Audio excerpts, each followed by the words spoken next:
യോന 2-ാം അധ്യായം 1 മുതൽ 10 വരെയുള്ള വാക്യങ്ങൾ.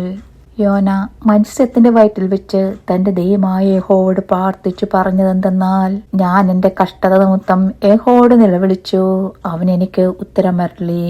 ഞാൻ പാതാളത്തിന്റെ വയറ്റിൽ നയ്യം വിളിച്ചു, നീ എന്റെ നിലവിളി കേട്ടു. നീ എന്നെ സമുദ്രമധ്യേ ആഴത്തിൽ ഇട്ടുകളഞ്ഞു.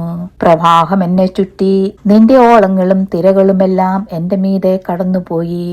നിന്റെ ദൃഷ്ടിയിൽ നിന്ന് എനിക്ക് നീക്കം വന്നിരിക്കുന്നു. എങ്കിലും ഞാൻ നിന്റെ വിസ്തമന്ദിരത്തിലേക്ക് നോക്കിക്കൊണ്ടിരിക്കും എന്ന് ഞാൻ പറഞ്ഞു. വെള്ളം പ്രാണനോളം എന്നെ വളഞ്ഞു, ആഴി എന്നെ ചുറ്റി, കടപ്പുല്ലെന്റെ തലപ്പാവായിരുന്നു. ഞാൻ പർവ്വതങ്ങളുടെ അടിവാരങ്ങളോളം ഇറങ്ങി. ഭൂമി തന്റെ ഓടാമ്പലുകളാൽ എന്നെ സദാകാലത്തേക്ക് അടച്ചിരുന്നു. നീയോ എന്റെ ദൈവമായ യഹോവേ, എന്റെ പ്രാണനെ കുഴിയിന്ന് കയറ്റിയിരിക്കുന്നു. എന്റെ പ്രാണൻ എന്റെ ഉള്ളിൽ ക്ഷീണിച്ചു പോയപ്പോൾ ഞാൻ യഹോവയെ ഓർത്ത് എന്റെ പ്രാർത്ഥന നിന്റെ വിസ്തമന്ദിരത്തിൽ നിന്റെ അടുക്കൽ എത്തി.